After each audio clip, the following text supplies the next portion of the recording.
Hello student, स्वागत है आप सभी का इस वीडियो लेक्चर में। और देखिए, पिछली क्लासेज की बात करें तो देखिए अभी तक हमने ऐसे क्वेश्चन देखे हैं जिसमें एक बॉडी पर 3 फोर्स होते हैं और तीनों फोर्स उस बॉडी को इक्विलिब्रियम कंडीशन में रखते हैं। तो देखिए ऐसी कंडीशन में क्या होता है, तीनों फोर्स एक ही पॉइंट पे मिलते हैं या फिर वो पैरेलल होते हैं। देखिए यहाँ पर इस तरह का कॉन्सेप्ट हमने देखा है और देखिए इससे रिलेटेड बहुत सारे क्वेश्चन हमने सोल्व किए हैं। तो देखिए कॉन्सेप्ट किस तरह से था, देखिए ये कोई बॉडी है और इस पर 3 फोर्स एक्टिव हैं, F1 F2 F3। और ये तीनों फोर्स इस बॉडी को क्या करते हैं, देखिए इक्विलिब्रियम कंडीशन में रखते हैं साम्यावस्था की स्थिति में। तो देखिए ऐसी कंडीशन में क्या होगा, ये तीनों बल एक ही बिंदु पर मिलेंगे या फिर ये समांतर होंगे, पैरेलल होंगे।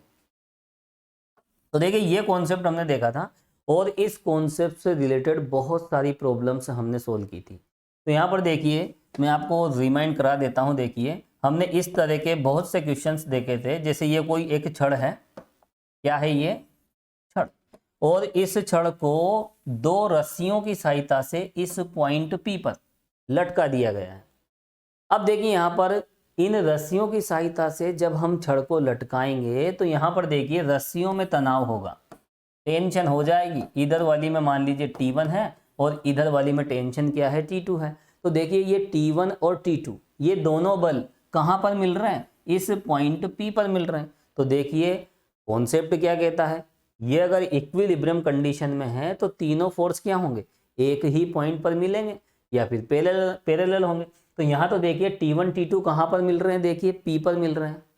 तो यहाँ पर ये जो W होगा, इस छड़ का जो भार है, वेट, तीसरा बल होगा और वो भी यहीं से पास होगा।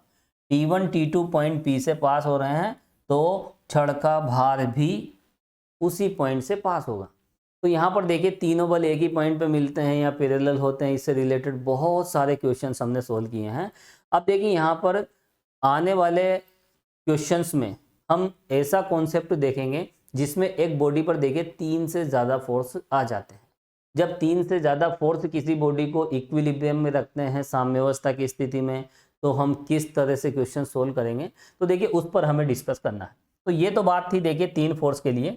अब जो हमारा टारगेट है वो ये है, 3 से अधिक बलों के अंतर्गत पिंड की साम्यावस्था। तो देखिए यहाँ पर हम एक जनरल कंडीशन देखेंगे, इक्विलिब्रियम की जनरल कंडीशन, जब देखिए मोर देन 3 फोर्सेस, ठीक है, 3 से ज़्यादा बल हो। और देखिए यहाँ पर आपको मैं बता देता हूं, जब हमने स्टैटिक्स की हमने शुरुआत की थी तो हमने एक कॉन्सेप्ट देखा था जिसमें देखिए बॉडी पर बहुत सारे फोर्सेस एक्टिव रहते हैं और उन फोर्सेस का हम क्या करते हैं, रिजल्टेंट फोर्स हम निकालते हैं, परिणामी बल हम निकालते हैं। तो देखिए उस आर्टिकल को मैं बताना चाहूँगा यहाँ पर। इधर देखिए आप, ये बहुत सारे फोर्स इस पर एक्टिव हैं, F1 F2, कितने ही हो सकते हैं, नंबर ऑफ फोर्सेस कितने भी हो सकते हैं, 5 भी हो सकते हैं, 6 भी हो सकते हैं, कितने ही यहाँ पर फोर्स हो सकते हैं। अब देखिए यहाँ पर जब किसी निकाय पर, किसी सिस्टम पर बहुत सारे बल कार्य करते हैं तो उन समस्त बलों का परिणामी बल हम कैसे निकालें, रिजल्टेंट फोर्स हम कैसे निकालें। तो देखिए सबसे पहले हम क्या करते थे, एक आर्बिट्रेरी पॉइंट हम लेते थे O और 2 परपेंडिकुलर डायरेक्शन हम लेते थे। एक को हम एक्स एक्सिस ले लेते हैं, दूसरे को हम वाई एक्सिस ले लेते हैं, और जितने भी फोर्स हैं उन सभी फोर्स के रिजोल्ट पार्ट्स हम निकालते हैं और उनका सम कर लेते हैं किस डायरेक्शन में, एक्स एक्सिस की डायरेक्शन। तो जितने भी फोर्स हैं सभी के रिजोल्ट पार्ट का सम हम निकाल लेते हैं एक्स एक्सिस की डायरेक्शन में, तो वो होता है देखिए आर एक्स। तो आर एक्स क्या होता था, देखिए जितने भी बल हैं सभी बलों के घटकों का योग हम निकाल लेते थे एक्स अक्ष की दिशा में। तो एक्स अक्ष की दिशा में समस्त बलों के घटकों का योग क्या होता था, देखिए आर वाई, और वाई अक्ष की दिशा में घटकों का योग क्या होता है, देखिए आर वाई। आर वाई से हम डिनोट करते हैं। तो देखिए इस तरह से रिजोल्ट पार्ट का सम हम इस डायरेक्शन में निकालें वो आर एक्स होता है, इस डायरेक्शन में निकालें वो आर वाई होता है। और आर एक्स आर वाई हम कैसे कैलकुलेट करते हैं ये सब आपको पता है। सपोज कीजिए ये क्या है, देखिए ये है रिजल्टेंट फोर्स, इसकी डायरेक्शन एक्स एक्सिस से कितनी है, थीटा है। तो यहाँ पर देखिए ये रिजल्टेंट हम कैसे निकालते थे, देखिए R equal R X square plus R Y square. और देखिए मोमेंट अबाउट दिस पॉइंट वो क्या होता है, देखिए जी। तो यहाँ पर देखिए आर की वैल्यू हम कैसे निकालते हैं और जी की वैल्यू हम कैसे निकालते हैं, इस पर काफ़ी हम डिटेल में डिस्कस कर चुके हैं स्टार्टिंग के दौर में। और ये जो कॉन्सेप्ट है देखिए 3 से ज़्यादा फोर्स के लिए भी अप्लाई किया जा सकता है। और इसी कॉन्सेप्ट को देखिए यहाँ पर हम बेस बनाएंगे जब बॉडी पर 3 से ज़्यादा फोर्स एक्टिव हो और बॉडी क्या हो, इक्विलिब्रियम कंडीशन में। तो देखिए यही कॉन्सेप्ट हमें यहाँ पर यूज करना है। और देखिए पिछली क्लासेज में देखिए एक कॉन्सेप्ट आपको ये भी बताया था मैंने, देखिए आर की वैल्यू 0 हो जाए और जी की वैल्यू 0 नहीं है, एक कंडीशन इस पे हमें डिस्कस करना है। एक कंडीशन ये होगी आर तो 0 नहीं है और जी क्या हो जाए, 0 हो जाए। और एक कंडीशन हम ये देखेंगे कि आर 0 हो जाए और जी भी 0 हो जाए। अब देखिए यहां पर ये जो O है इस बॉडी पर कहीं भी ले सकते हो, ये ओरिजिन है, मूल बिंदु है, लेकिन इसको हम आर्बिट्रेरी पॉइंट भी कह सकते हैं, स्वेच्छ बिंदु भी हम कह सकते हैं। हम स्वेच्छा से इस बिंदु को कहीं भी ले सकते हैं और आप एक्स वाई एक्सिस भी कहीं भी ले सकते हो, लेकिन ये परपेंडिकुलर होना चाहिए। यहाँ पर हम इस तरह से भी ले सकते हैं, देखिए ये पॉइंट O है, ये हो गई देखिए एक्स एक्सिस, तो इसी के परपेंडिकुलर आप इधर वाई एक्सिस ले सकते हो। तो यहाँ पर देखिए एक्स वाई एक्सिस आप कहीं भी ले सकते हो और इस आर्बिट्रेरी पॉइंट को भी कहीं भी ले सकते हो। और जहाँ भी लोगे वो ओरिजिन माना जाएगा, उसको फिक्स कर लीजिए और वहीं से दो परपेंडिकुलर डायरेक्शंस आप ले लीजिए, लंबवत दिशाएं, एक एक्स अक्ष हो जाएगी, दूसरी वाई अक्ष हो जाएगी। तो यहाँ पर देखिए ऐसी कंडीशन में यहाँ पर देखिए इस पर हमें डिस्कस करना है। ये 3 कंडीशन यहाँ पर है और तीनों पर देखिए हम 1 बाय 1 डिस्कस करेंगे। सबसे पहले देखिए अगर R 0 हो जाए और G की वैल्यू 0 नहीं है तो यहाँ देखिए रिजल्टेंट फोर्स 0 है। और आपको एक बात बता देता हूँ, रिजल्टेंट फोर्स क्या करता है, देखिए जो भी बॉडी होती है फाइनली बॉडी किधर मूवेबल होगी, किधर जाएगी, देखिए किस तरफ मोशन करेगी, इस तरफ। जिधर रिजल्टेंट फोर्स होता है, परिणामी बल होता है, बॉडी उधर ही जाती है, ठीक है। तो ये बॉडी किस तरफ जाएगी, देखिए परिणामी बल की दिशा में। तो यहाँ पर देखिए सपोज कीजिए परिणामी बल की दिशा ए से बी की ओर है, जो रिजल्टेंट फोर्स की डायरेक्शन है ए से बी की ओर है। तो रिजल्टेंट फोर्स क्या करेगा, बॉडी को इस पॉइंट से इस पॉइंट की ओर ले जाएगा। लेकिन यहाँ पर देखिए आर क्या हो गया, आर तो 0 हो गया, रिजल्टेंट फोर्स तो 0 है। जब परिणामी बल 0 हो जाता है तो देखिए बॉडी एक स्थान से दूसरे स्थान पर नहीं जाएगी, ठीक है। तो यहाँ पर देखिए बॉडी इस तरह से ए से बी की ओर नहीं जाएगी, लेकिन यहाँ जी की वैल्यू नॉट इक्वल 0 है। और जी क्या करता है, देखिए जो मोमेंट होता है वो रोटेशन जनरेट करता है। और रोटेशन 2 तरह से होता है, जी की वैल्यू पॉजिटिव है तो एंटी क्लॉकवाइज रोटेशन होता है, और जी की वैल्यू जब यहाँ पर देखिए हम नेगेटिव ले लेते हैं तो फिर क्लॉकवाइज रोटेशन होता है। जब क्लॉकवाइज रोटेशन होता है तभी तो हम जी की वैल्यू नेगेटिव लेते हैं। तो यहाँ पर देखिए इसका साइन जो भी होगा उसके बेस पर देखिए यहाँ पर रोटेशन की हम बात करेंगे। तो यहाँ पर देखिए इस कंडीशन में जब आर की वैल्यू 0 हो जाए और जी की वैल्यू नॉट इक्वल 0 है तो ऐसी कंडीशन में बॉडी अपने स्थान पर रोटेशन करेगी, लेकिन एक स्थान से दूसरे स्थान पर नहीं जाएगी, ए से बी की ओर नहीं जाएगी, क्योंकि रिजल्टेंट 0 है, परिणामी बल 0 है। और ऐसी कंडीशन में हम क्या कहते हैं, system reduce to a single couple only, निकाय एक बल युग्म में समानित हो जाती है। तो ये सिंगल कपल, ठीक है, जी को हम क्या कहते हैं, देखिए बल युग्म भी कह सकते हैं।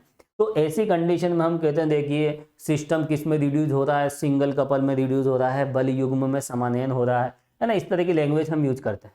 अब देखिए जब कंडीशन इस तरह की आ जाती है, आर की वैल्यू नॉट इक्वल 0, यानी रिजल्टेंट फोर्स यहाँ 0 नहीं है, लेकिन जी की वैल्यू 0 हो जाती है। और जब जी की वैल्यू 0 हो जाती है तो बॉडी में कोई भी रोटेशन नहीं होगा।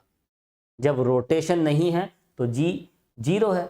और यहाँ पर देखिए आर 0 नहीं है, इसका मतलब बॉडी एक पॉइंट से दूसरे पॉइंट पर जाएगी, आर की डायरेक्शन में बॉडी यहाँ पर मोशन करेगी। और आर की डायरेक्शन मान लीजिए ऐसे बी की ओर है तो बॉडी ऐसे बी की ओर तो जाएगी, लेकिन उसमें रोटेशन नहीं होगा। तो यहाँ पर देखिए ऐसी कंडीशन में हम क्या कहते हैं, ये जो सिस्टम है वो किस में रिड्यूस हो गया, एक सिंगल फोर्स में। और वो सिंगल फोर्स क्या होगा, रिजल्टेंट, है ना, एक बल में समानयन हो जाता है।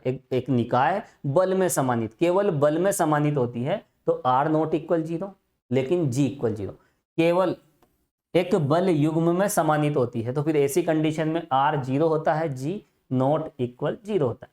और देखिए जब ये वाली कंडीशन आ जाती है, इस कंडीशन में क्या होगा, इस कंडीशन में इक्विलिब्रियम कंडीशन, ये साम्य अवस्था की स्थिति है।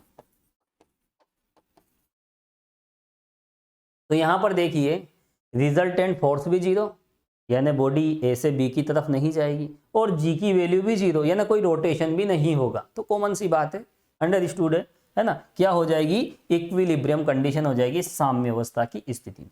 तो देखिए इसको हम क्या कहते हैं, इस कंडीशन को, सिस्टम किस में रिड्यूस हो रहा है, एक सिंगल कपल में, एक बल युग्म में समानयन।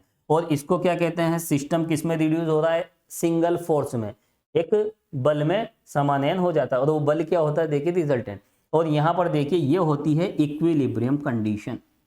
अब यहां पर देखिए जब R की वैल्यू 0 हो जाए, G तो 0 है, जब R की वैल्यू हम 0 कर दें, अगर इस R को भी अगर 0 कर दें, तो देखिए ये 0 कब पॉसिबल है, जब RX भी 0 हो और RY भी 0 हो। तो इस बात को आपको ध्यान रखना है, ये अगर 0 हो जाएगा तो देखिए यहां पर इससे हमें क्या मिलेगा, RX 0 और RY 0। तो देखिए इक्विलिब्रियम कंडीशन में R के 0 होने की वजह से RX RY दोनों 0 होते हैं, और साथ में G की वैल्यू भी क्या होती है, 0 होती है। तो देखिए यहाँ पर ओवरऑल हम कह सकते हैं कि जब इक्विलिब्रियम वाली कंडीशन होती है, तो इक्विलिब्रियम कंडीशन में G की वैल्यू 0 होती है, RX 0 होता है और RY 0 होता है। ये इक्विलिब्रियम कंडीशन है जब 3 से ज्यादा फोर्स हो या कितने ही फोर्स हो। तो 3 से ज्यादा जब फोर्स होते हैं और बॉडी इक्विलिब्रियम कंडीशन में होती है, तो ऐसी कंडीशन में ये 0 होता है, तीनों 0 होते हैं। और ये G क्या है, देखिए मोमेंट अबाउट एनी पॉइंट, मैंने आपको क्या बताया था, पॉइंट O कहीं भी लिया जा सकता है, ठीक है। और एक्स वाई एक्सिस भी आप कहीं ले सकते हो, लेकिन यहां पर देखिए ये दोनों परपेंडिकुलर तो लेना ही है। तो यहां पर देखिए हम ऐसा कह सकते हैं कि परपेंडिकुलर डायरेक्शन में, दो परपेंडिकुलर डायरेक्शन में जो बलों के वियोजित भागों का योग है, दैट इज आर एक्स और आर वाई, यही तो होता है बलों के वियोजित भागों का योग, आर एक्स आर वाई, ये क्या हो जाए, 0 हो जाए। तो यहां पर देखिए साम्यावस्था की स्थिति में कब होगा, जब यहां पर देखिए दो लंबवत दिशाओं में बलों के वियोजित भागों का योग क्या हो जाए, 0 हो जाए। और यहां पर देखिए किसी भी बिंदु के सापेक्ष आघूर्ण क्या हो जाए, 0 हो जाए। तो देखिए जब भी हम इस तरह के क्वेश्चन सोल्व करेंगे तो यहां पर इस कॉन्सेप्ट का ही यूज करना है, और बाकी जो भी हमें देखना है वो सब क्वेश्चन में हम देखेंगे। तो इतनी सी बात हमें यहाँ पर ध्यान रखनी है। तो देखिए यहाँ पर फाइनली देखिए इस बात को देखिए हम इस तरह से भी देख सकते हैं, जो बात मैंने अभी समझाई है वही बात आप यहाँ देख सकते हैं। यह है देखिए जनरल कंडीशन, किसी पिंड पर क्रियाशील समतलीय बल निकाय साम्यावस्था में होगी। तो यहां पर देखिए बॉडी इक्विलिब्रियम कंडीशन में होगी यदि समकोणिक दिशाओं में वियोजित भागों का योग पृथक पृथक शून्य हो। तो देखिए यहां पर रिजोल्व पार्ट, देखिए sum of their resolved part in any two perpendicular direction vanish separately. Separately का मतलब देखिए एक्स एक्सिस की डायरेक्शन में अलग और वाई एक्सिस की डायरेक्शन में अलग, कोई सी भी दो परपेंडिकुलर डायरेक्शन आप ले सकते हो। तो यहां पर देखिए ये कोई बॉडी है, ये डायग्राम आप बना सकते हैं, यहीं से आपको देखिए नोट करना है। आप हेडिंग ये डालें और ये तो देखिए हटा दें, अब इसका कोई मतलब नहीं है। ये जो भी मैंने आपको बताया, देखिए ये जो भी मैंने आपको बताया है उसकी समरी देखेंगे। देखो ये अभी जो भी मैंने आपको यहाँ बताया वो देखिए कहाँ गया, ये लीजिए। तो हम यहाँ पर देखिए जो भी हमने अभी समझा उसको आप इस तरह से देखें। ये कोई बॉडी है और इस बॉडी पर देखिए बहुत सारे फोर्सेस एक्टिव हैं, F1 F2 F3 F4, और भी हो सकते हैं F5, ऐसे बहुत सारे फोर्स एक्टिव हैं। अब यहाँ पर देखिए एक आर्बिट्रेरी पॉइंट आपको लेना होगा, माना कि वो पॉइंट क्या है, O। इस बॉडी पर O को कहीं भी ले सकते हो, यहाँ भी ले सकते हो, ये आर्बिट्रेरी पॉइंट है और इसी को हम ओरिजिन लेंगे, मूल बिंदु। और यहाँ पर देखिए दो परपेंडिकुलर डायरेक्शन हम ले लेते हैं, ये क्या है देखिए एक्स एक्सिस, और ये क्या हो गई देखिए वाई एक्सिस। इस एफ को हम इधर ले लेंगे साइड में, ये हो गई वाई एक्सिस।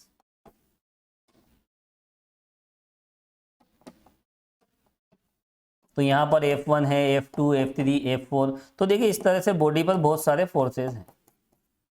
अब देखिए यहाँ पर हमने एक आर्बिट्रेरी पॉइंट ले लिया, स्वेच्छ बिंदु हमने O ले लिया, और यहाँ पर देखिए इस तरफ एक्स एक्सिस, ये दो परपेंडिकुलर डायरेक्शंस हो गई। अब यहाँ पर देखिए अगर इक्विलिब्रियम है तो इक्विलिब्रियम किस कंडीशन में है, देखिए यहाँ पर अभी मैंने आपको बताया था, यहाँ पर इसमें भी लिखा हुआ वही बात है, साम्यावस्था की स्थिति में। देखिए साम्यावस्था की स्थिति में सबसे पहली बात R 0 और G की वैल्यू 0। अब R 0 है तो देखिए R x भी 0 होगा और R y भी 0 होगा। क्यों होगा? क्योंकि R की वैल्यू क्या होती है, √r(x² + ry²। R 0 होने पर rx, ये R की वैल्यू 0 तभी पॉसिबल है जब rx ry दोनों ही 0 हो। अगर इन दोनों में से कोई भी अगर नॉन जीरो होगा तो ऐसी कंडीशन में ये R नॉट इक्वल 0 होगा। तो R 0 है तो इसको आप 0 कर दीजिए, तो ये दोनों वैल्यूज क्या हो जाएगी, rx ry दोनों 0 हो जाएगी। तो यही बात लिख लीजिए आप। ये जो बात यहाँ लिखी हुई है उसी को देखिए, यहाँ पर हम शॉर्ट में लिखेंगे। तो देखिए साम्यावस्था की स्थिति में rx 0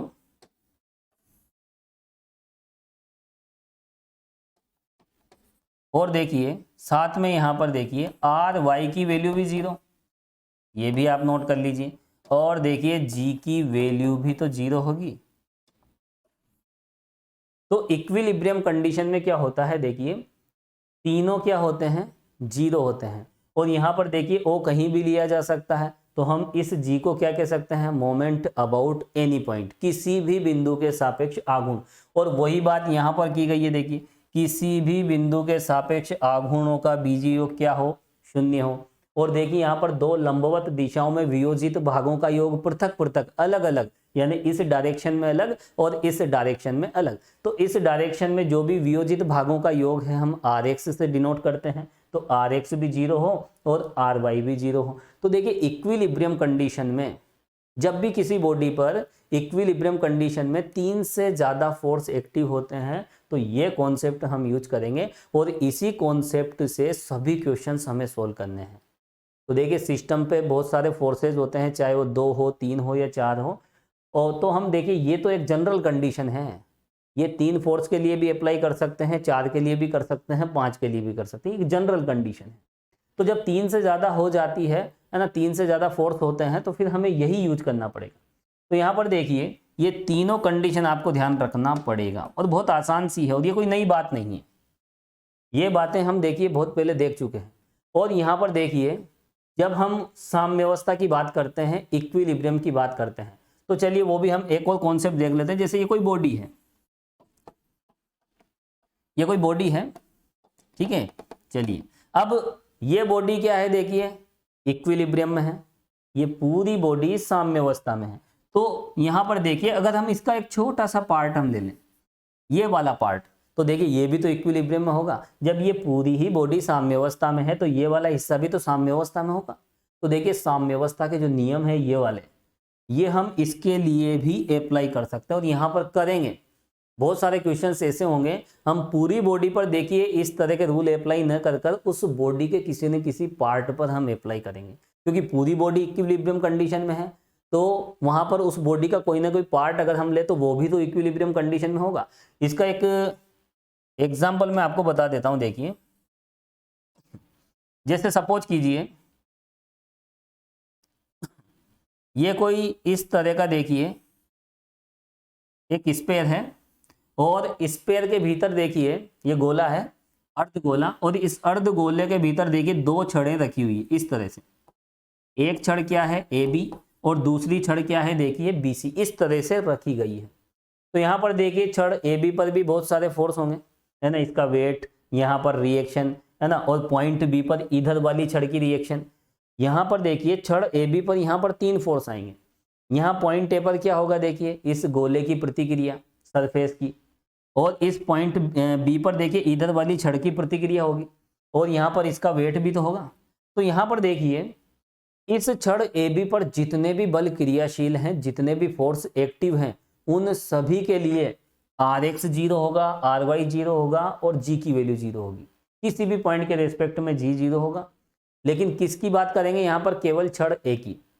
यहाँ क्षण ए बी पर ये तीनों रूल अप्लाई कर सकते हैं, क्षण बी सी पर भी तीनों रूल हम अप्लाई कर सकते हैं सेपरेटली, और टोटल संपूर्ण निकाय के लिए, इस कंप्लीट सिस्टम के लिए भी हम तीनों रूल हम अप्लाई कर सकते हैं।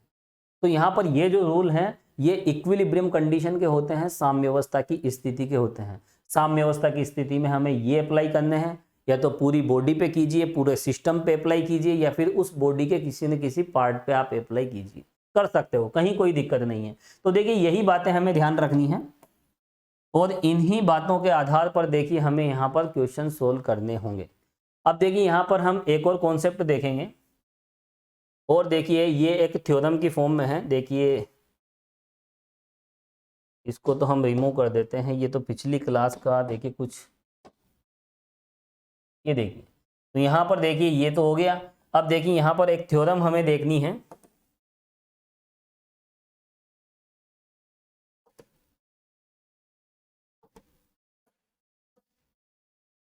तो देखिए ये एक थ्योरम है, इसे आप थ्योरम की तरह देखें। ये क्या है, एक थ्योरम जिसे हम प्रूफ करेंगे, और देखिए इसको आप लिखें थ्योरम है ये।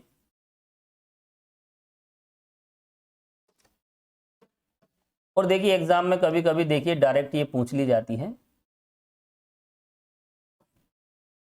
तो देखिए स्टूडेंट्स आज की इस क्लास में सबसे पहले यहाँ पर हमने इसी की बात की है, इतना सा मैंने बताया है। ये कोई नया कॉन्सेप्ट नहीं है, ये सब पुरानी बातें हो चुकी है। स्टैटिस्टिक्स की स्टार्टिंग में हमने इस तरह की बातें की थी, ठीक है। तो यहाँ पर ये साम्यावस्था की स्थिति में आप ये अप्लाई कीजिए, और यहाँ पर देखिए बॉडी के किसी भी पार्ट पे आप ये अप्लाई कर सकते हो, और उस टोटल बॉडी पे भी, उस कंप्लीट बॉडी पे भी ये आप अप्लाई कर सकते हो, है ना। जैसा अभी एग्जाम्पल बताया था मैंने, किसी भी छड़ पे, तो यहाँ पर यही हमें यूज करना है। अब देखिए उसके बाद हम यहाँ पर ये थ्योरम हम यूज करेंगे, और यहाँ पर देखिए हमें क्या प्रूफ करना है, इस बात को हमें प्रूफ भी करना है। हालांकि देखिए इसका क्वेश्चन में कोई यूज नहीं है, ये एक थ्योरम है, एक कॉन्सेप्ट है। एग्जाम में यदि डायरेक्ट पूछ लिया जाए तो आप इसे प्रूफ कर दीजिए, अदरवाइज देखिए जब क्वेश्चन सोल्व करेंगे तो इसका यूज नहीं है। जो भी आपके एक्सरसाइज में क्वेश्चन है इसका कोई यूज नहीं है, ठीक है। बाकी देखिए अगर एग्जाम में अगर ये प्रूफ करवाया जाता है तो फिर देखिए बहुत यूज है, ठीक है। तो ये क्वेश्चन बन के भी देखिए एग्जाम में आ सकता है, तो इसको हम देखिए प्रूफ करेंगे। पहले हम कॉन्सेप्ट समझ लेते हैं कि इसमें क्या दिया गया है। देखिए यहां पर आप देखें, किसी पिंड पर क्रियाशील समतलीय बल निकाय साम्यावस्था में होगी, तो इक्विलिब्रियम कंडीशन होगी। कब होगी, देखिए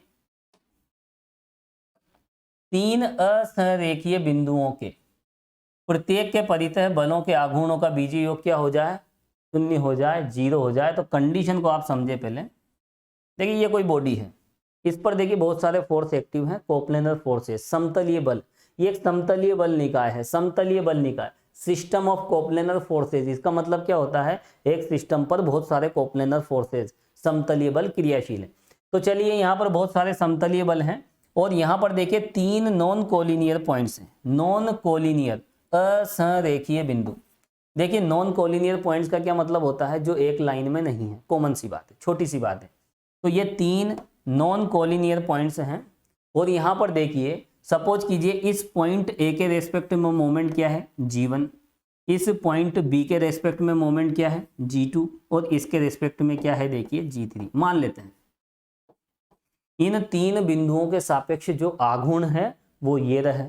अब देखिए ये जो आघूर्ण है ये तीनों क्या हो जाए, अगर जीरो हो जाए, देखिए प्रत्येक के सापेक्ष बलों के आघूर्णों का बीजीय योग, यानी ए के सापेक्ष आघूर्णों का बीजीय योग, बी के सापेक्ष आघूर्णों का बीजीय योग, और इस बिंदु सी के सापेक्ष आघूर्णों का बीजीय योग यदि शून्य हो जाए तो फिर यहाँ पर बॉडी क्या होती है, इक्विलिब्रियम कंडीशन में, साम्यावस्था की स्थिति में होती है।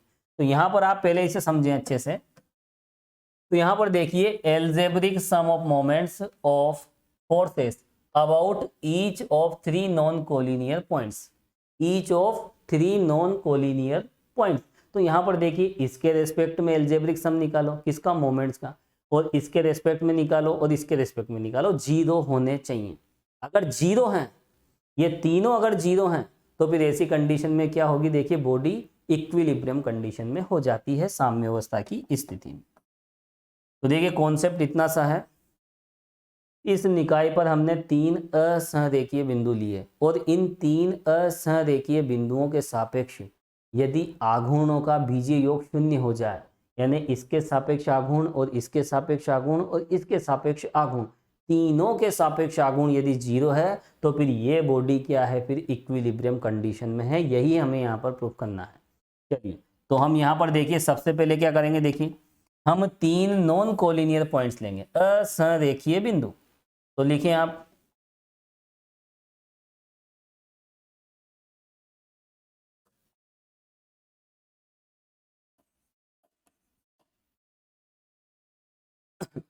अब देखिए नॉन कोलिनियर पॉइंट्स में 3 लेने हैं हमें टोटल। एक तो हम मूल बिंदु ले लेते हैं, है ना, ओरिजिन ले लेते हैं। माना 3 असंरेखीय बिंदुओं में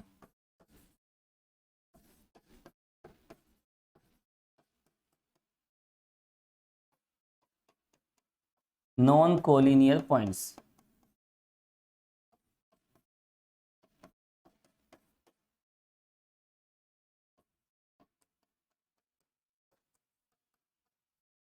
एक बिंदु क्या है, देखिए मूल बिंदु,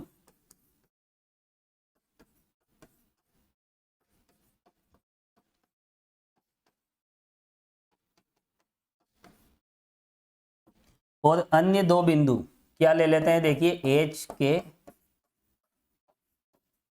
तथा एच डैश के डैश है। ये लीजिए, तो यहाँ पर देखिए एक पॉइंट तो हमने ओरिजिन ले लिया और जो अदर 2 पॉइंट्स हैं उन्हें हमने क्या लिया, देखिए एच के और एच डैश के डैश। तो यहाँ पर 3 नॉन कोलिनियर पॉइंट्स हैं, 0 0 एच के एच डैश के डैश। अब देखिए यहाँ पर ये तीनों नॉन कोलिनियर है, असंरेखीय बिंदु है। तो देखिए यहाँ पर एक ज्योमेट्रिकल कॉन्सेप्ट हमें यूज करना है। देखिए आप पहले देखिए एक 11th क्लास में हम चलते हैं। देखिए यहाँ पर एक लाइन हम ले लेते हैं जो एक्स एक्सिस से 45 के एंगल पे है। ये एंगल कितना है, देखिए 45।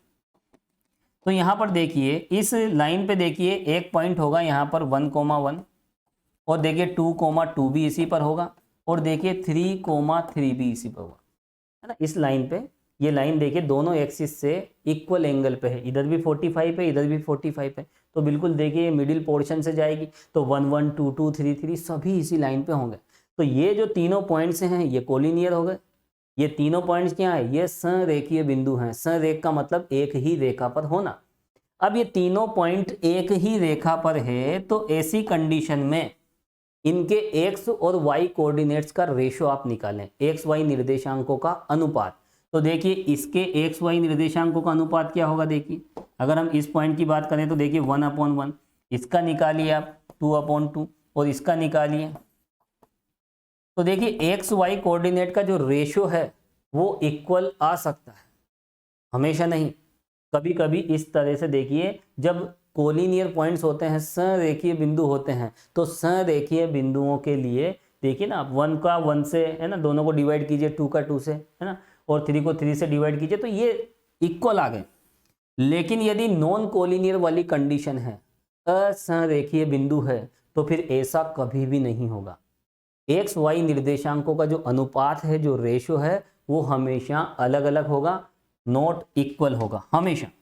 तो यहाँ तो देखिए ये सब क्या है, एक ही लाइन में है। तो यहाँ देखिए इसको इससे डिवाइड कीजिए, इसको इससे कीजिए, इसको इससे कीजिए तो इक्वल आ गया, है ना। लेकिन जब असंरेखीय वाली बात होगी, नॉन कोलिनियर की बात होगी, तो यहाँ पर ऐसी कंडीशन नहीं मिलेगी। तो फिर हम वहाँ क्या कहेंगे, देखिए वहाँ कहेंगे नॉट इक्वल। तो लिखिए यहाँ पर, यहाँ तीनों बिंदु क्या है, नॉन कोलिनियर है, असंरेखीय है।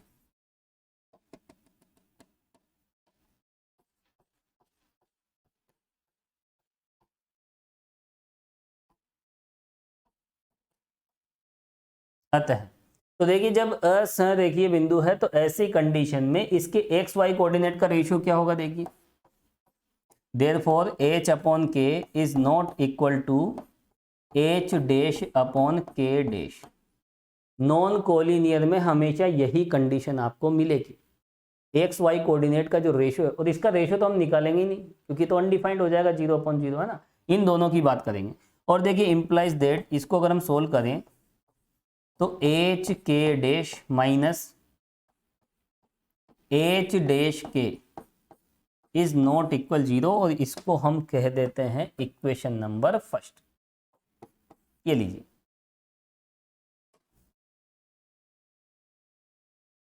चलिए तो यहां पर देख सकते हैं आप, अभी हमने बिल्कुल 11th क्लास की मैथमेटिक्स देख रहे हैं हम, है ना। 11th क्लास में इस तरह के कॉन्सेप्ट हम देखते हैं। नॉन कोलिनियर पॉइंट्स, असंरेखीय बिंदुओं के लिए एक्स वाई निर्देशांकों का जो अनुपात है वह बराबर नहीं होता है, हमेशा बराबर नहीं होगा।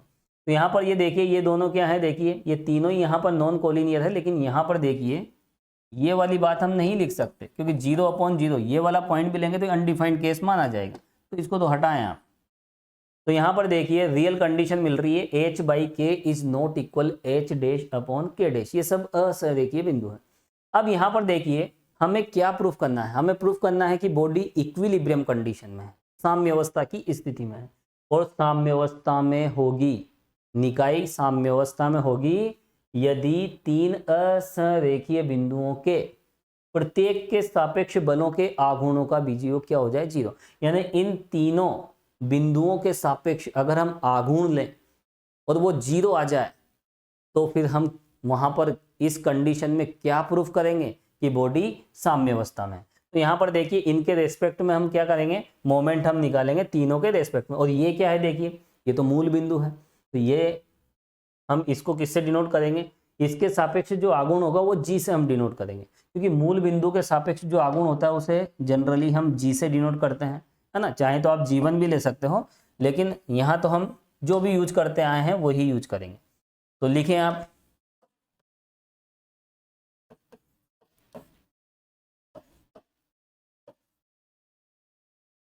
मान लेते हैं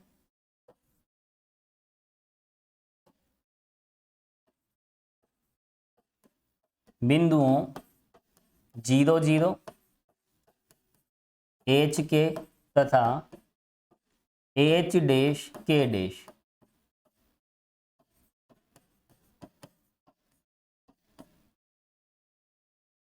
जो मोमेंट है आघूर्ण क्रमशः है, देखिए ये है ओरिजिन, और ओरिजिन के रेस्पेक्ट में जो मोमेंट होता है उसे हम जी से डिनोट करते हैं, ठीक है। इसके रेस्पेक्ट में आप जी ले लीजिए, G1 ले लीजिए, और इसके रेस्पेक्ट में जो मोमेंट है वो क्या हो जाएगा, देखिए G2, ये हम मान के चलेंगे, है ना। G1 और G2 इन तीनों पॉइंट्स के रेस्पेक्ट में क्या होगा, देखिए मोमेंट्स होगा। तब क्या होगा,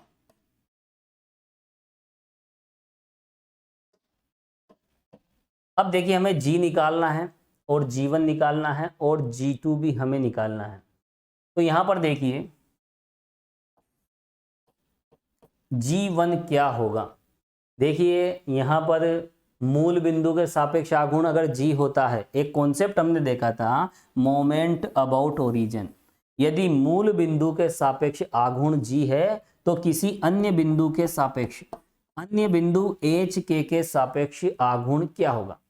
मोमेंट अबाउट ओरिजिन दिया है, किसी अदर पॉइंट के रेस्पेक्ट में मोमेंट निकालना है, कैसे निकालते हैं, तो इस बिंदु के सापेक्ष जो भी आघूर्ण होगा G डैश, कैसे निकालेंगे, G minus H R Y plus K R X. देखिए ये कॉन्सेप्ट आपको मैंने बताया था स्टार्टिंग में, और हमने प्रूफ भी किया था बकायदा इसे, है ना, कि एक मूल बिंदु के सापेक्ष आघूर्ण अगर पता है तो किसी अन्य बिंदु के सापेक्ष आघूर्ण हम ऐसे निकालते हैं। तो यहाँ पर देखिए मूल बिंदु के सापेक्ष आघूर्ण कौन है, G है, तो यहाँ पर देखिए अन्य बिंदु के सापेक्ष आघूर्ण क्या हो जाएगा, देखिए कोमा है और ये G1 है। चलिए तो यहाँ पर देखिए G1 क्या हो जाएगा, G1 का जो कोऑर्डिनेट है वो ये है, तो देखिए G minus H R Y plus K R X, और देखिए G2 क्या होगा, G2 हो जाएगा G minus H dash R Y plus K dash R x.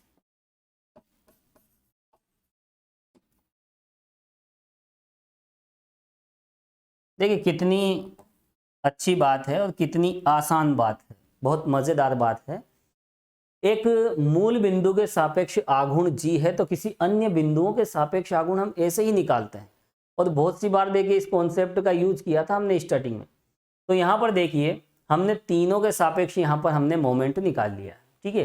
अभी यहाँ पर देखिए जी अभी अननोन है, लेकिन यहाँ पर तीनों के रेस्पेक्ट में मोमेंट हमें 0 लेके चलना है, क्योंकि हमें इक्विलिब्रियम कंडीशन साम्यावस्था की स्थिति किस केस में बतानी है। देखिए यहाँ आप देखें, बॉडी साम्यावस्था में होगी, निकाय साम्यावस्था में होगी यदि 3 असंरेखीय बिंदुओं के प्रत्येक के सापेक्ष क्या हो जाए। देखिए यहाँ आप देखें sum of moments of forces about each of the non collinear point, each of the non collinear point, इसका मतलब यहाँ पर प्रत्येक पॉइंट के रेस्पेक्ट में जो मोमेंट है वो क्या होना चाहिए, 0 होना चाहिए। और अगर 0 है तो उस कंडीशन में हमें बतानी है कि इक्विलिब्रियम वाली स्थिति है, ठीक है। तो चलिए यहाँ पर हम ये लेके चलेंगे,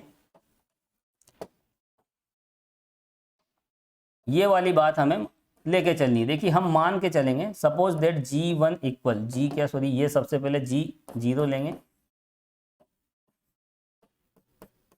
और G2 इक्वल 0। तीनों नॉन कोलिनियर पॉइंट के रेस्पेक्ट में जो एल्जेब्रिक सम है मोमेंट्स का वो क्या है, देखिए यहाँ पर 0। तीनों पॉइंट्स के रेस्पेक्ट में मोमेंट 0 है। G की वैल्यू 0, G1 की वैल्यू 0 और G2 की वैल्यू भी यहाँ पर 0 है। अगर हम ये लेके चलते हैं तो ऐसी कंडीशन में देखिए सिस्टम क्या होना चाहिए, इक्विलिब्रियम कंडीशन में होना चाहिए साम्यावस्था की स्थिति में। ये बात हमें प्रूफ करके दिखानी है इस कंडीशन में। तो देखिए हम ये लेके चलें, हम मान लेते हैं, तो देखिए इससे हमें क्या मिलेगा। अगर हम ये लेके चलते हैं तो यहाँ पर देखिए G की वैल्यू 0 है और देखिए G1 की वैल्यू क्या है, यहाँ पर G1 की वैल्यू ये रही, तो इसको भी हम 0 कर देंगे। तो यहाँ पर देखिए G minus H R Y plus K R X, और देखिए यहाँ पर G2 की वैल्यू भी क्या है 0, तो इसको भी 0 कर दीजिए। बहुत मामूली सा आर्टिकल है, देखिए बहुत आसान है, H डैश के डैश आर एक्स, ये लीजिए।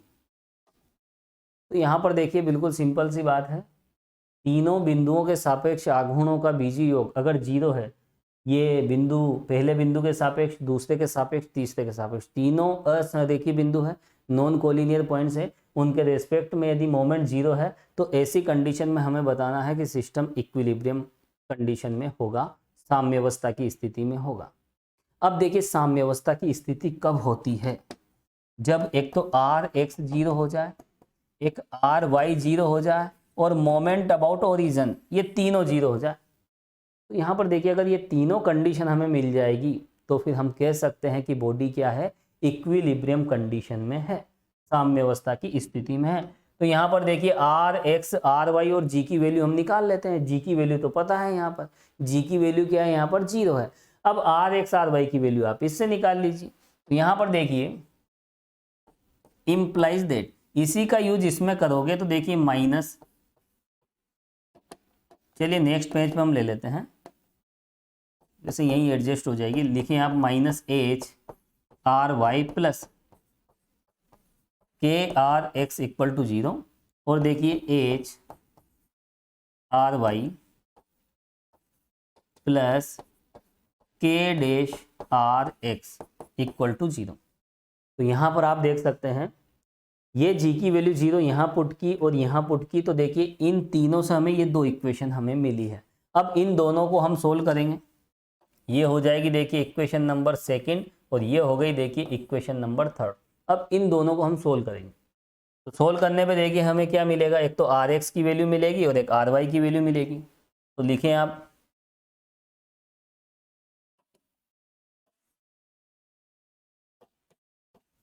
दो व तीन को हम क्या कर रहे हैं, देखिए हल कर रहे हैं, सोल्व कर रहे हैं।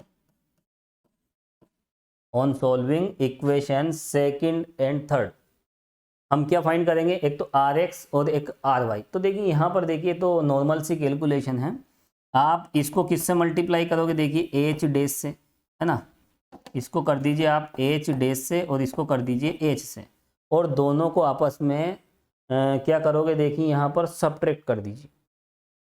तो यहाँ पर देखिए यहाँ क्या मिलेगा, देखिए एच डैश के, ये तो कैंसिल हो जाएंगे, इनके कोफिशिएंट इक्वल हो जाएंगे जब आप मल्टीप्लाई करोगे। है ना। यहाँ एच एच डैश, यहाँ भी एच एच डैश, दोनों को हम घटाएंगे, सबट्रैक्ट करेंगे। तो देखिए यहाँ पर देखिए एच डैश के और सबट्रैक्ट करेंगे तो माइनस, यहाँ हो जाएगा देखिए एच के डैश आर एक्स इक्वल 0, ये वाली कंडीशन हमें मिलेगी। इनको हम सोल्व करेंगे तो यहाँ पर देखिए सोल्व करने पर हमें ये मिलेगा, क्या आया था देखिए, आप इसको एच डैश से मल्टीप्लाई करें, इसको एच से करें, पहले आर वाई को हटा लें, रिमूव कर दें इसको यहाँ से, इस तरह से दोनों को सबट्रैक्ट करके। तो यहाँ पर देखिए एच डैश के क्या मिला हमें, एच डैश के और माइनस एच के डैश और साथ में क्या है आर एक्स इक्वल टू 0। और देखिए यहाँ पर अब इस बार हम क्या करेंगे, इस बार देखिए आर एक्स वाली टर्म्स हमें कैंसिल करना है। तो देखिए यहाँ पर ये जो भी है चेंजेस कर देंगे।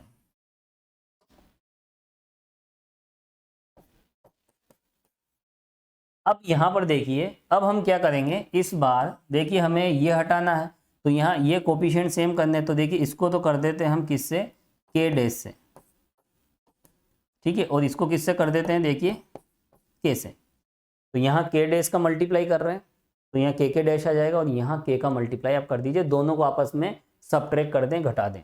तो यहाँ पर देखिए यहाँ क्या मिलेगा, माइनस एच और साथ में क्या है देखिए के डैश, ठीक है। अब यहाँ पर ये हम सबट्रैक्ट करेंगे तो ये प्लस हो जाएगी और प्लस ये जो होगा देखिए ये क्या होगा एच डैश के और साथ में क्या आएगा देखिए आर वाई, ठीक है, और इक्वल टू 0। तो ये वाली कंडीशन यहाँ बनेगी माइनस एच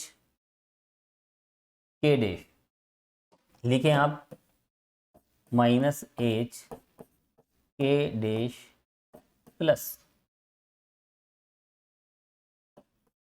एच डैश के।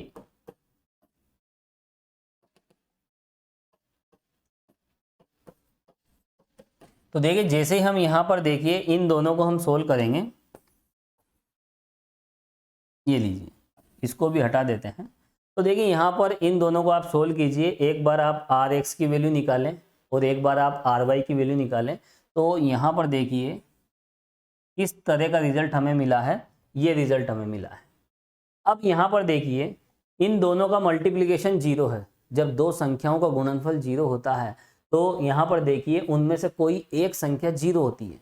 अब देखिए कौन सी 0 है, आर एक्स को सीधे सीधे हम 0, हालांकि लाना तो हमें यही है आर एक्स 0 और आर वाई हमें 0 लाना है, क्यों, तो जी तो क्या है यहाँ पर, जी तो यहाँ पर ऑलरेडी 0 है, ये तो हम मान के चले हैं और ये तो मानना पड़ेगा ना। इसी कंडीशन में तो हमें साम्यावस्था बतानी है, जब तीनों बिंदुओं के सापेक्ष आघूर्णों का बीजीय योग इस तरह से 0 हो जाता है तो ऐसी कंडीशन में निकाय साम्यावस्था में होती है, यही बात तो हमें प्रूव करना है। तो यहाँ पर देखिए ये हमें इस तरह की कंडीशन लानी है, ये तो आ चुकी है, अब ये लाना है। तो यहाँ पर देखिए डायरेक्ट हम आर एक्स को कैसे 0 बोल दें, क्योंकि यहाँ पर देखिए दो नंबर ए और बी की वैल्यू अगर 0 है तो ऐसी कंडीशन में या तो ए 0 होता है या फिर बी 0 होता है या फिर दोनों ही 0 होते हैं।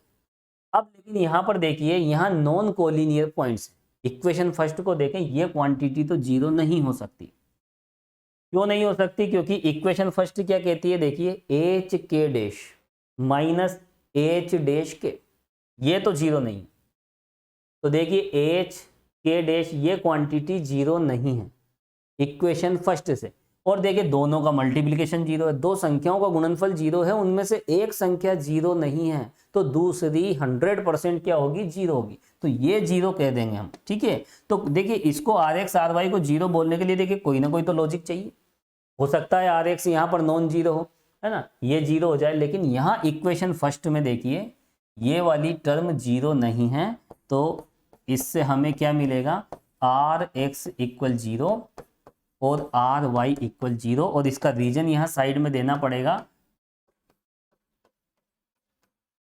From first.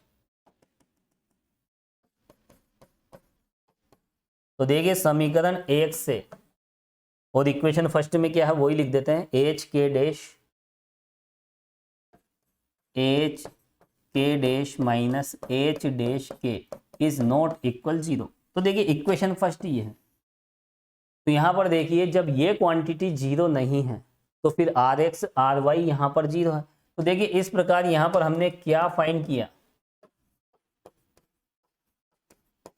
इस प्रकार यहां देखिए आर एक्स तो यहां पर 0 है और आर वाई यहां पर 0 है, ये हमने निकाल लिया है इससे। और यहां पर देखिए जी की वैल्यू हम ऑलरेडी 0 मान के चल रहे हैं, क्योंकि तीनों बिंदुओं के सापेक्ष आघूर्णों का बीजयोग 0 है, उसी कंडीशन में तो साम्यावस्था होगी। तो ये तो यहां पर क्या है, 0 है। तो यहां पर ये बात हम लिख देंगे, जी की वैल्यू क्या है, यहां पर 0 है। और देखिए अभी एक आर्टिकल हमने देखा था, ये वाला इक्विलिब्रियम कंडीशन में ऐसा होता है, ठीक है, ऐसी कंडीशन मिल जाए तो वो इक्विलिब्रियम की कंडीशन मानी जाती है, साम्यावस्था की स्थिति। इंप्लाइज दैट यहां सिस्टम किस में है, देखिए निकाय साम्यावस्था में है, निकाय किस में है, साम्यावस्था में है। और यही हमें प्रूफ करना था, हैंस प्रूफ। तो देखिए स्टूडेंट्स आज की इस क्लास की अगर हम बात करें तो देखिए यहाँ पर स्टार्टिंग में सबसे पहले हमने यहाँ पर कुछ बातें हमने देखी थी, पिछली क्लासेज पे हमने डिस्कस की थी। पिछली क्लासेज में हमने ऐसे क्वेश्चन सोल्व किए थे जिसमें बॉडी पर 3 फोर्स एक्टिव होते हैं, इक्विलिब्रियम कंडीशन होती है, तीनों एक पॉइंट पे मिलेंगे या पैरेलल होंगे, इस तरह के बहुत सारे क्वेश्चंस हमने देखे हैं। उसके बाद देखिए जब बॉडी पर 3 से ज़्यादा फोर्स आ जाते हैं तो हमें एक जनरल कंडीशन हमें देखनी है, और वो जनरल कंडीशन क्या होती है, वो होती है ये, सबसे इंपॉर्टेंट यही है। और ये कोई नई बात नहीं है, ये तो हम पहले ही पढ़ चुके हैं। तो जितने भी क्वेश्चंस हम सोल्व करेंगे इसी कॉन्सेप्ट के बेस पे करेंगे। किसी भी पॉइंट के रेस्पेक्ट में मोमेंट 0 कर दीजिए, आर एक्स आर वाई निकाल कर आप उन्हें 0 कर दीजिए, और यहाँ पर आर एक्स आर वाई भी आप किसी भी डायरेक्शन में ले सकते हो। जरूरी नहीं कि एक अक्ष आप इधर ही लो, एक अक्ष इधर लो और वाई अक्ष फिर उसके परपेंडिकुलर लो। आप अगर एक अक्ष इधर लोगे, एक अक्ष आपने अगर इधर ली तो फिर वाई अक्ष आपको इस तरफ लेनी पड़ेगी, लेकिन लेना हमेशा 90 एंगल पर ही है। तो यहाँ पर देखिए इस तरह से आर एक्स आर वाई हम किसी भी डायरेक्शन में ले सकते हैं, है ना, ये 2 परपेंडिकुलर डायरेक्शन। और यहाँ पर जी की वैल्यू क्या है, देखिए 0 है, और यहाँ ओ कहीं भी ले सकते हो, इसलिए किसी भी बिंदु के सापेक्ष आप आघूर्ण लीजिए, आघूर्णों का बीजीय योग कीजिए, एल्जेब्रिक सम कीजिए, उसकी वैल्यू 0 आएगी। तो देखिए यही कॉन्सेप्ट हमें यूज करना है, और इसमें देखिए जो भी एग्जाम्पल्स हम सोल्व करेंगे तो इस तरह के कॉन्सेप्ट हम लगाएंगे। और इसके साथ एक बात और ध्यान रखनी है जो मैंने यहाँ बताई थी, जैसे ये कोई बॉडी है, ये बॉडी इक्विलिब्रियम में है, तो इसके किसी पार्ट की अगर हम बात करें, ये पूरा हिस्सा अगर साम्यावस्था में है तो ये वाला हिस्सा भी साम्यावस्था में होगा। तो ये जो नियम है देखिए इस वाले पार्ट के लिए भी अप्लाई किए जा सकते हैं। ये नियम यहाँ भी लागू होंगे, जब संपूर्ण निकाय पर लागू कर सकते हैं तो उसके किसी हिस्से पर भी लागू कर सकते हैं, क्योंकि जब संपूर्ण निकाय साम्यावस्था में है तो उसका जो हिस्सा है, ये वाला जो भाग है, वो भी तो साम्यावस्था में होगा। तो देखिए ये छोटी छोटी बातें हैं जो आपको ध्यान रखनी है। और उसके बाद देखिए हमने ये कॉन्सेप्ट हमने देखा है, हालांकि इसका क्वेश्चन में इतना यूज नहीं है। अगर एग्जाम में अगर ये आ जाता है कि यहाँ पर ये प्रूफ कीजिए कि 3 नॉन कोलिनियर पॉइंट्स के रेस्पेक्ट में यदि एल्जेब्रिक सम ऑफ मोमेंट्स 0 होता है तो ऐसी कंडीशन में सिस्टम इक्विलिब्रियम कंडीशन में होगा। तो ये बात अगर देखिए एग्जाम में प्रूफ करवाई जाए तो आप इस तरह से प्रूफ करोगे, 3 नॉन कोलिनियर पॉइंट्स आपको लेने हैं, असंरेखीय बिंदु, और जब असंरेखीय बिंदु होते हैं तो ऐसी कंडीशन हमें मिलती है। एक्स वाई निर्देशांकों का जो अनुपात है, उनका जो रेशियो है वो इक्वल नहीं होगा, हर हाल में, हर कंडीशन में नॉट इक्वल होगा। तो यहाँ पर देखिए ये इक्वेशन फर्स्ट। अब उसके बाद देखिए यहाँ पर हम मूल बिंदु के सापेक्ष आघूर्ण क्या लेके चल रहे हैं, जी लेके चल रहे हैं, और अन्य 2 बिंदुओं के सापेक्ष आघूर्ण G1 G2 हम लेके चल रहे हैं। तो यहाँ पर G1 G2 हम ऐसे निकालते हैं, ये भी एक कॉन्सेप्ट है। किसी बिंदु के सापेक्ष आघूर्ण पता है तो अन्य बिंदुओं के सापेक्ष आघूर्ण हम ऐसे निकाल लेते हैं। अब यहाँ पर देखिए हम इन तीनों को क्या लेके चलेंगे, इन तीनों को हम 0 लेके चलेंगे, और इन तीनों को 0 लेके चलने पर जब हम आर एक्स आर वाई को कैलकुलेट करते हैं तो उनकी वैल्यू हमें 0 मिल जाती है। तो यहाँ पर आर एक्स 0 हो गया, आर वाई भी 0 हो गया, और जी तो हम 0 लेके चले हैं। तो यहाँ पर जब ऐसी कंडीशन मिलती है तो यही तो है जनरल कंडीशन इक्विलिब्रियम की, और इस कंडीशन में सिस्टम साम्यावस्था में हो जाता है, इक्विलिब्रियम कंडीशन में हो जाता है। तो देखिए स्टूडेंट्स आज की इस क्लास में हमने बिल्कुल छोटी छोटी बातें हमने समझी है, एक ये कॉन्सेप्ट हमने प्रूफ किया है। और देखिए इस वीडियो लेक्चर में हम इतना ही देखेंगे और नेक्स्ट वीडियो लेक्चर में हम इससे रिलेटेड जो क्वेश्चंस हैं और वो जितने भी क्वेश्चंस हैं देखिए हम इस कॉन्सेप्ट से हम सोल्व करेंगे और उसमें देखिए ज़्यादा से ज़्यादा 6 या 7 एग्जाम्पल होंगे। तो देखिए वो सभी एग्जाम्पल्स हमें देखने हैं, काफ़ी इंपॉर्टेंट एग्जाम्पल्स हैं। और देखिए सी सेक्शन में है ना, फुल क्वेश्चन में देखिए बड़े बड़े जब क्वेश्चंस एग्जाम में आते हैं तो उनमें से कोई एक क्वेश्चन देखिए एग्जाम में आ जाता है। तो काफ़ी इंपॉर्टेंट क्वेश्चन है लेकिन है बहुत आसान। जितने भी क्वेश्चंस हमने सोल्व किए हैं उसी तरह से देखिए ये आने वाले क्वेश्चंस भी बहुत ज़्यादा सिंपल हैं, इस कॉन्सेप्ट पर बेस्ड है। ये कॉन्सेप्ट हम वहाँ पर यूज करेंगे और उन प्रॉब्लम्स को हम सोल्व करेंगे। तो देखिए स्टूडेंट्स आज की इस क्लास में इतना ही। Thank you so much.